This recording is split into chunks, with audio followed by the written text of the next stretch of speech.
George Fitzgerald was a billionaire who owned Fitzgerald Global, but nobody at the company knew what he looked like because he hadn't shown his face there in 5 years. After his wife died, he became a recluse and ran everything through lawyers and proxies. But then he started getting reports that employees were quitting in huge numbers, and they all complained about the same person, Linda Hubbs, the director of the operations floor. So George decided to go undercover as a temp worker named George Fisher to see what was really happening. He had a 7-year-old son named Richard who had muscular dystrophy, and George knew that Linda hated employees who put their families first. What George didn't tell anyone was that this wasn't just a fact-finding mission. It was actually a forensic investigation, because he suspected Linda was embezzling money through fake employees on the payroll. Before we continue, please tell us where in the world you're watching from. We love seeing how far our stories travel, and it proves that powerful stories resonate everywhere. George arrived at Fitzgerald Global on Monday morning, wearing cheap clothes and carrying a temporary worker badge with the name George Fisher on it. The receptionist told him to go to the 4th floor, where Linda Hubbs worked. When George got there, Linda was waiting for him. She was a woman in her 40s with tight hair and an angry expression. She told George he was late even though he was only 7 minutes past 8 o'clock. George explained that he had to drop his son off at school first, but Linda said she didn't care about his personal life. Linda walked George to a corner desk near the copy machines and told him his job was to type thousands of expense reports into the computer. She said if he made even one mistake, he would have to start over. She also told him that lunch was exactly 30 minutes, and he could only use the bathroom during breaks. Then Linda said something that made George angry. She said that some people think having children gives them special privileges, but it doesn't. She said this was a professional workplace, and family problems had to stay at home. George sat down and started working. The office was very quiet and tense. Nobody talked to each other. Everyone seemed scared. George noticed that Linda walked around the floor like a prison guard, watching everyone and criticizing them for small mistakes. She arrived late every day, but yelled at other people for being late. She took long lunches, but only gave other people 30 minutes. She had favorites. The people who laughed at her jokes and brought her coffee got good projects, and the people who questioned her got punished. At 10:30, George's phone rang. It was a school nurse calling to say that Richard had twisted his ankle during P and needed to go home. George knew this was serious because Richard's legs were already weak from his medical condition. A twisted ankle could set back months of physical therapy. George told the nurse he would be there in 20 minutes. George wanted to tell Linda he had to leave. She was in her office talking on the phone and laughing. George knocked on the door, and Linda made him wait for a full minute before she hung up. When George told her about Richard's injury, Linda said it was just a twisted ankle and the school nurse could handle it. George tried to explain that Richard had muscular dystrophy, and this was serious, but Linda interrupted him and said she didn't need his life story. Linda told George that he was a temp worker, which meant temporary, and that meant he had to be there when she needed him, not when it was convenient for him. She said if George walked out the door, he shouldn't bother coming back. Then she said something terrible. She said George had to choose between being an employee or being a father, because he couldn't be both on her floor. George looked at Linda for a long moment. He thought about revealing right then that he was actually the owner of the company and watching her face fall apart, but he knew that wasn't the right time. So instead he said, "I choose being a father," and he walked out.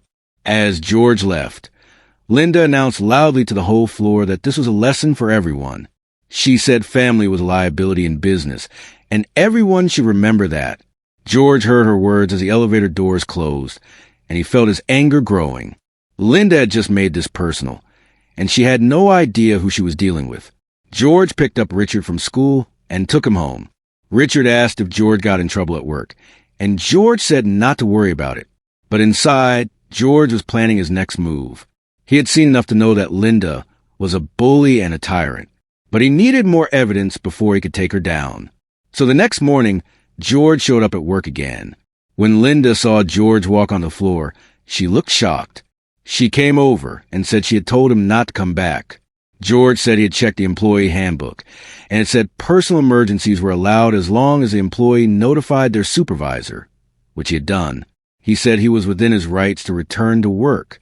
Linda's face turned red with anger. She said fine, if George wanted to work there so badly, she would make sure he regretted it. For the next 2 weeks, Linda gave George every terrible job she could think of. She made him clean out the storage room in the basement, which was full of mold and broken furniture. She made him reorganize the supply closet 3 times because she said the staplers weren't facing the right direction. She assigned him to update an old database that hadn't been used in years and was full of incorrect information that had to be checked line by line. George did all of it without complaining. But while George was doing these jobs, he was also investigating. He paid attention to the expense reports he was typing. He noticed strange patterns. There were names on the payroll who never came to the office. These employees supposedly worked full-time, but they had no email addresses and no desk assignments. They were ghost employees, and someone was collecting their salaries. George had a strong suspicion that someone was Linda. George also talked to other employees when Linda wasn't watching. He learned that Linda had a pay-to-play system for promotions. If you wanted to move up, you had to give Linda money or expensive gifts. If you refused, she would make your life miserable until you quit. One woman named Sarah told George that she had been working there for 8 years and had never gotten promotion because she wouldn't pay Linda's bribes. Another man named Tom said he had reported Linda to HR once, but nothing happened because Linda was friends with the HR director. At the end of the second week, Linda called George into her office. She sat behind her desk and stared at him with suspicious eyes. She said most temp workers quit by day 3, so she wanted to know why George was still there. George said he needed the job to provide for his son. Linda said she didn't believe him. She said George was too observant and asked too many questions about the computer systems. She said people like that were either completely broken or hiding something, and she was going to find out which one George was. George kept his face neutral and said he was just doing the work she assigned him. Linda smiled, but it wasn't a friendly smile. She said, "We'll see about that." That night, after everyone had gone home, George used his secret security access to get back into the building. He sat at an empty desk and logged into the company's financial system using his hidden administrator account. He pulled up the payroll records and started tracing the ghost employees. He found 18 of them. Each one had been created over the past 3 years. Each one had a bank account attached. And when George dug deeper, he discovered that all 18 accounts eventually sent their money to a single offshore account that belonged to Linda Hubbs. Linda had stolen almost $4 million from the company. George's company. The company he had built to help people have good jobs and support their families. And while real employees were struggling with low pay and impossible demands, Linda had been robbing them blind. George saved all the evidence on a secure drive. But he knew he couldn't just fire Linda based on financial records alone. He needed to catch her in the act, and he needed witnesses. So George came up with a plan. The next Monday, there was an email sent to the whole company announcing the 10th anniversary gala. It was going to be a huge event at a fancy hotel with dinner, dancing, and speeches from company executives. The email said attendance was mandatory for all employees. George knew this was his opportunity. But Linda had plans of her own. She had become increasingly paranoid about George. She noticed that he spent time looking at computer screens that weren't his assigned workstation. She saw him talking to other employees during breaks. She suspected he was discovering things he shouldn't know. So, Linda decided she needed to get rid of George permanently, and she needed to do it in a way that would scare other employees from ever questioning her authority. Linda came up with a plan to frame George for theft. She took a company laptop and loaded it with confidential trade secrets and financial documents. Then she planted the laptop in George's locker.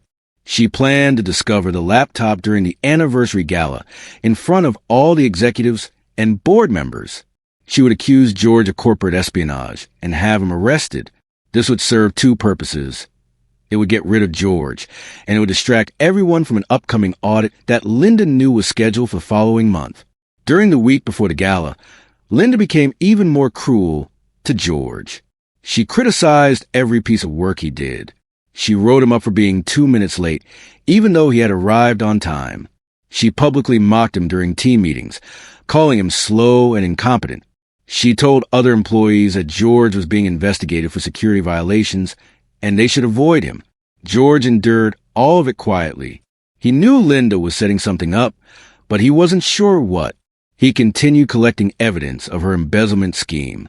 He also made copies of employee complaints and documented every instance of Linda's bullying behavior. He interviewed more employees and recorded their stories about Linda's pay-to-play promotion system. One of the employees, a young man named Marcus, told George something important. Marcus said that Linda had access to the server room because she had convinced the IT department she needed it for operational efficiency.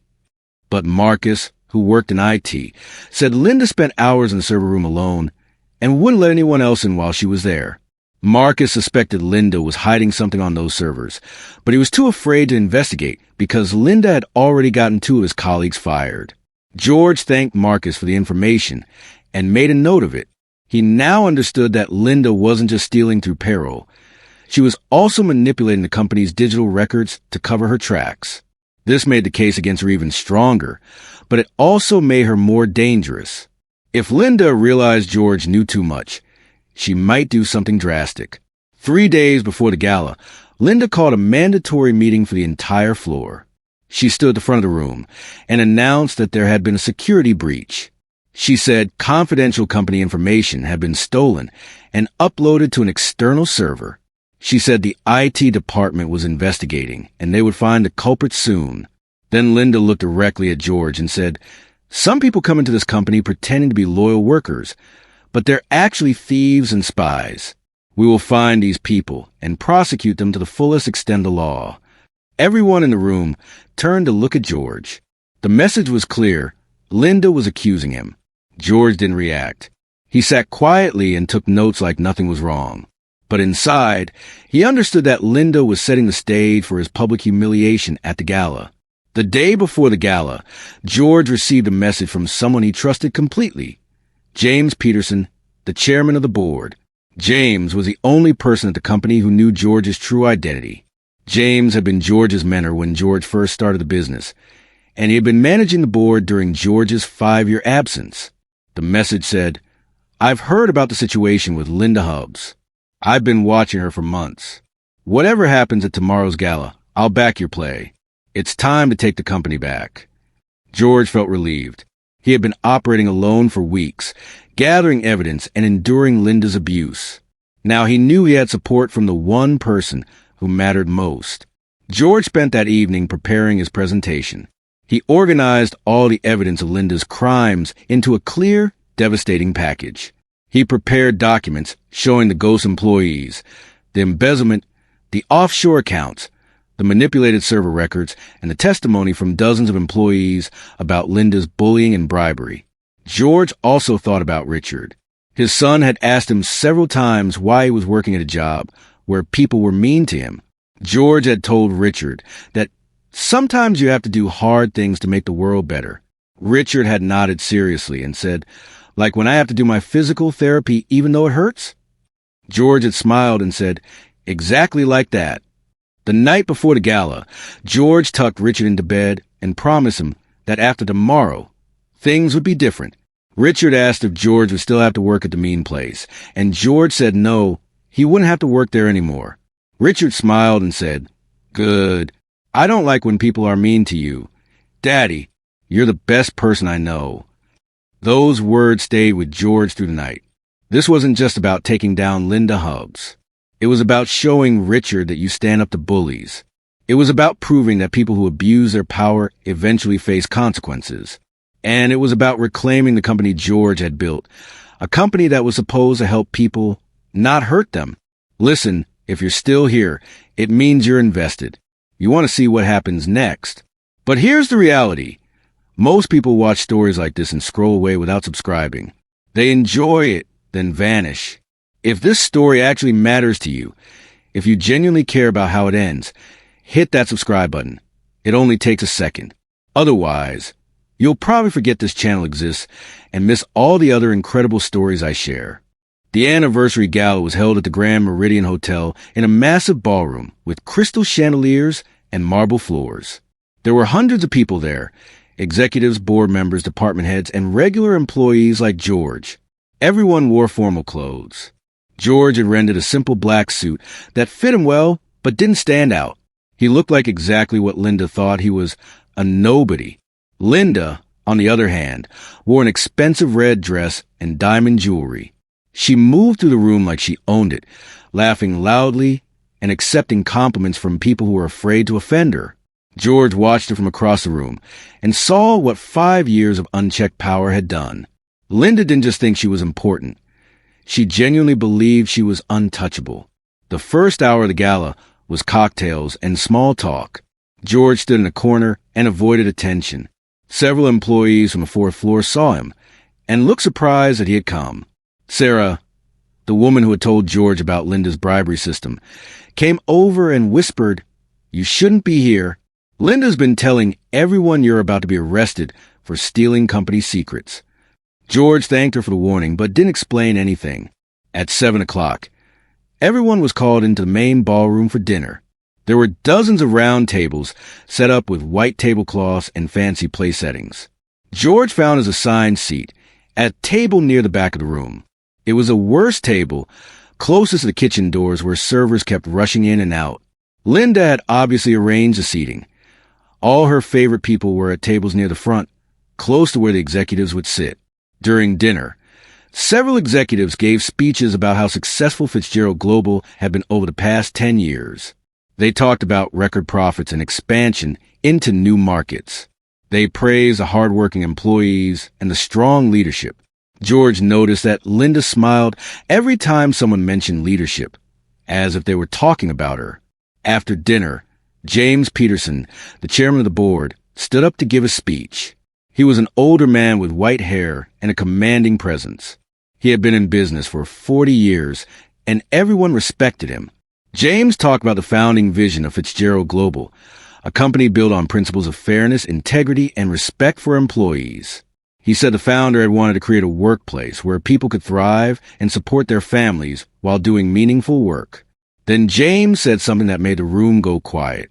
He said, "Unfortunately, I've learned that not everyone in this company shares those values. There are people who have used their positions of power to bully, manipulate, and steal from their colleagues. Tonight, we're going to address that problem." Linda's face changed. Her confident smile faded and was replaced by a look of confusion and concern. She glanced around the room as if trying to figure out what was happening. James continued, "Before we go any further, I need to invite someone to the stage. This person has been working on the operations floor for the past few weeks as a temporary employee. Some of you may have noticed him. Many of you probably didn't. But this person has been conducting an important investigation, and tonight he's going to share his findings. George Fisher, would you please join me up here?" The room erupted in whispers. Everyone turned to look at the back of the room, where George was sitting. George stood up and walked toward the stage. He could feel hundreds of eyes on him. He could hear people asking each other who he was and why the chairman of the board was calling a temp worker to the stage. Linda stood up from her table near the front. Her face was red and her hands were shaking. She said loudly, "This is outrageous. That man is a thief. He has a company laptop with stolen information in his locker. I was planning to report him to security tonight. You can't let him speak." James looked at Linda calmly and said, "Ms. Hubbs, I'm aware of your accusations. We'll address them shortly. Please sit down." Linda didn't sit down. Instead, she turned to the security guard standing near the doors and said, "Arrest that man. He's trespassing in the VIP section. He's a temporary worker. He has no right to be here." Two security guards started walking toward George, who was halfway to the stage. The entire ballroom held its breath. This was the moment Linda had planned. The public humiliation and arrest of the troublesome temp worker who knew too much. But then James Peterson did something unexpected. He walked down from the stage, moved past Linda without looking at her, and approached George. When James reached George, he did something that shocked everyone in the room. James knelt down on one knee, bowed his head, and said in a clear, loud voice, "Sir, the board is ready for your address." The ballroom went completely silent. You could have heard a pin drop. People looked at each other in confusion. Why was the chairman of the board kneeling before a temp worker? George looked down at James and said quietly, "You can stand up, James. Let's finish this together." James stood up, and together they walked the stage. George went to the microphone and looked out at the crowd. He saw Linda standing with her mouth open, her face pale with shock. He saw the board members leaning forward with interest. He saw the regular employees from the fourth floor staring at him with wide eyes. George spoke calmly and clearly. "Good evening. My name is not George Fisher. My name is George Fitzgerald. I am the founder and owner of this company. I've been absent from public view for 5 years following the death of my wife, but I've been running the company through proxies and legal representatives. 3 months ago, I started receiving reports of serious problems on the operations floor, plummeting employee retention, complaints of bullying and extortion, and financial irregularities. So I decided to come back, not as the owner, but as a temporary worker, to see the truth for myself." The room exploded in noise. People were gasping, talking, standing up. Phones came out as people started taking pictures and videos. George waited for the noise to die down, then continued. "What I found was worse than I imagined. The operations floor, under the direction of Linda Hubbs, has become a hostile work environment where employees are bullied, extorted for promotions, and punished for prioritizing their families.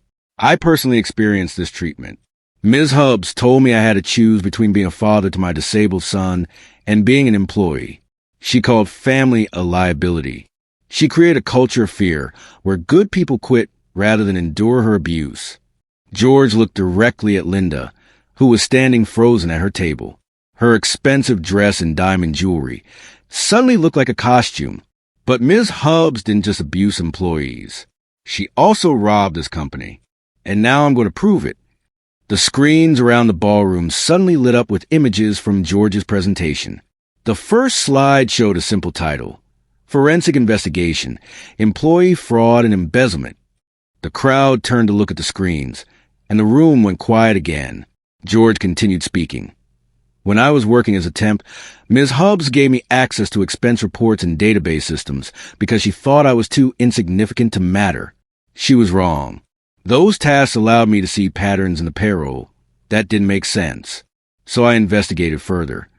The next slide showed a list of 18 names. These are employees who appear on our payroll. They have direct deposit set up. They receive full salaries and benefits. But these people don't exist. They're ghost employees, fake identities created to steal money from the company." Linda suddenly shouted, "That's a lie. Those are real employees. They work remotely. This man is trying to frame me because I caught him stealing." George didn't react to her outburst. He simply clicked to the next slide, which showed bank account information.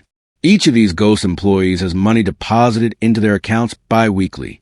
But if you trace where that money goes, something interesting happens. All 18 accounts transfer their funds to a single offshore account within 24 hours of each payroll deposit. The next slide showed the offshore account number and the name on the account: Linda Marie Hubbs. The room erupted again, but this time with gasps of shock and anger. People turned to stare at Linda, who was shaking her head and backing away from her table. "No," Linda said. "No, that's not. Someone must have hacked my identity. This is a setup." George continued calmly.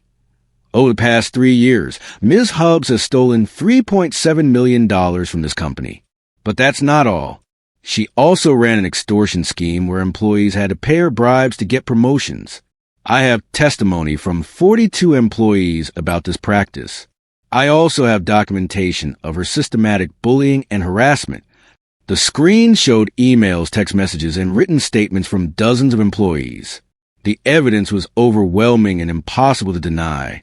James Pearson stepped forward and said, "Thank you, Mr. Fitzgerald. The board has reviewed this evidence, and we find it conclusive." He turned to look at Linda. "Ms. Hubbs, you are terminated effective immediately. Security will escort you from the premises. The company will be pressing criminal charges for embezzlement, fraud, and extortion. You should contact a lawyer." Linda's face went through several emotions: shock, anger, fear, and finally desperation. She tried one last time to save herself. "George, please," she said, her voice breaking. "I was just testing you. That's what this was. I knew who you were the whole time. I was testing to see if you were strong enough to handle the pressure. It was all a loyalty test. George looked at her with cold eyes and said, "No, it wasn't. You're a bully and a thief. You hurt good people because you could, and you stole from this company because you thought you'd never be caught. But here's what you didn't understand. I didn't come back just to check on the culture. I came back to root out exactly this kind of corruption. Every menial task you gave me, every database you thought I was too stupid to understand, every system you thought you'd hidden, it all gave me access to the truth. This wasn't a loyalty test, Ms. Hubbs. It was a forensic sting operation, and you failed." Security guards came and took Linda by the arms. She screamed and struggled as they led her toward the exit. Her expensive jewelry caught the light from the chandeliers as she was dragged past the tables full of her former colleagues. Nobody moved to help her. Several people actually started applauding as she was removed from the ballroom. When Linda was gone, George turned back to the crowd. He took a deep breath and said, "I owe all of you an apology. I created this company with good intentions, but then I disappeared when my wife died. I let grief turn me into a ghost, and while I was hiding, people like Linda Hubbs were able to create a toxic environment. That's on me. I should have been here. I should have been visible and accountable. I'm sorry." The room was completely silent. People listened to every word. "But I'm not hiding anymore," George continued. "Starting Monday, I will be in the office every day, not as an undercover temp, but as the founder and CEO. We're going to make some major changes. First, all the money that Linda stole, every single dollar, will be recovered and put into a new fund. We're calling it the Family First Fund. It will provide child care support, flexible scheduling, and family medical leave for every employee in this company. Because I learned something important during these past few weeks. The best employees aren't the ones who sacrifice their families for their jobs. The best employees are the ones who have the support they need to be good workers and good parents at the same time." The crowd started applauding. It began with a few people and then spread through the entire ballroom until everyone was standing and clapping. George raised his hand for quiet and said, "Second, we're implementing a new anonymous reporting system with an independent review board. If you experience bullying or harassment or corruption, you'll have a way to report that doesn't go through people like Linda Hubbs. Third, promotions will now be based on merit and performance, not on who you know or what gifts you give. And finally, we're going to make this company what was always supposed to be, a place where people are respected, valued, and supported." The applause started again, louder this time. George stepped away from the microphone and walked off the stage. James Peterson shook his hand and said quietly, "Welcome back, George. We needed you." For the rest of the night, employees came up to George to thank him. Sarah, the woman who had been denied promotions for 8 years, cried and told George she had almost lost hope that things would ever change. Marcus from IT said he was glad someone finally stopped Linda before she destroyed more lives. Even the security guards thanked George for exposing corruption. Around 11 o'clock, George left the gala and drove home. Richard was asleep when George got there, but the babysitter said Richard had been worried all evening. George paid the babysitter and then went into Richard's room. He sat on the edge of the bed and gently touched Richard's shoulder. Richard opened his eyes and smiled sleepily. "Hi, Daddy. Did the mean people get in trouble?" George smiled. "Yes, buddy. The mean people got in trouble." "Good," Richard said. "Are you going to keep working at that place?" "Yes, but it's going to be different now. I'm not going to be hiding anymore. I'm going to be there every day, making sure people are treated fairly." Richard thought about that for a moment, then said, "Will you still have time to take me to physical therapy?" George kissed Richard's forehead and said, "Always. That's the most important part of my day." Richard smiled and closed his eyes. Within seconds, he was asleep again. George sat there for a while, watching his son breathe. He thought about everything that had happened. The weeks of humiliation, the evidence gathering, the confrontation at the gala. It had been exhausting and painful, but it had also been necessary. The next morning was a Saturday. George made pancakes for breakfast, and Richard told him all about the book he was reading at school. After breakfast, They went to the park, and Richard practiced using his leg braces on the walking path. George was patient and encouraging, holding Richard's hand whenever he wobbled. On Monday, George would go back to Fitzgerald Global as himself. He would sit in his office on the top floor and begin the work of rebuilding the company's culture. He would meet with every department and listen to their concerns. He would review policies and procedures. He would be visible and accountable like he should have been all along. But today, Saturday morning at the park, George was just a father helping his son walk. And that, he realized, was exactly what Linda Hubbs had gotten wrong. Being a good father didn't make you weak or distracted or a liability. Being a good father made you stronger. It gave you a reason to fight against people who abuse power. It reminded you what really mattered. Richard looked up at George and said, "Daddy, I'm tired. Can we go home?" George picked Richard up and carried him back to the car. Richard rested his head on George's shoulder and said, "I love you, Daddy." "I love you too, buddy." George said, "We're going to build something better now. I promise." And this time, George intended to keep that promise. This story teaches us that real leadership means staying connected to the people you serve, not hiding behind titles or letting grief isolate you from responsibility. George learned that absence creates opportunity for corruption. When good people disappear, bad people fill the void. The most important lesson is about priorities. Linda believed that caring about family made employees weak, but George proved the opposite is true. People who have support for their families actually become more loyal, more motivated, and more productive. True strength isn't about choosing between work and family. It's about creating systems where people can succeed at both. And finally, the story reminds us that bullies and thieves rely on silence and fear to maintain power. The moment someone brave enough speaks up and exposes the truth, their entire empire collapses. Standing up for what's right might be difficult and requires sacrifice, but it's always worth it in the end. So here's the real question. Did you subscribe yet? Thousands of people will listen to this story and won't subscribe. Please don't be that person. Kindly support what I do here by subscribing. And then drop in the comment section if you like part 2 of George and Richard's story. What challenges will George face rebuilding the company culture? Will Linda try to strike back from prison? How will other corrupt employees react to new changes? Will George find love again now that he stepped back into the light? Let me know if you want to hear more.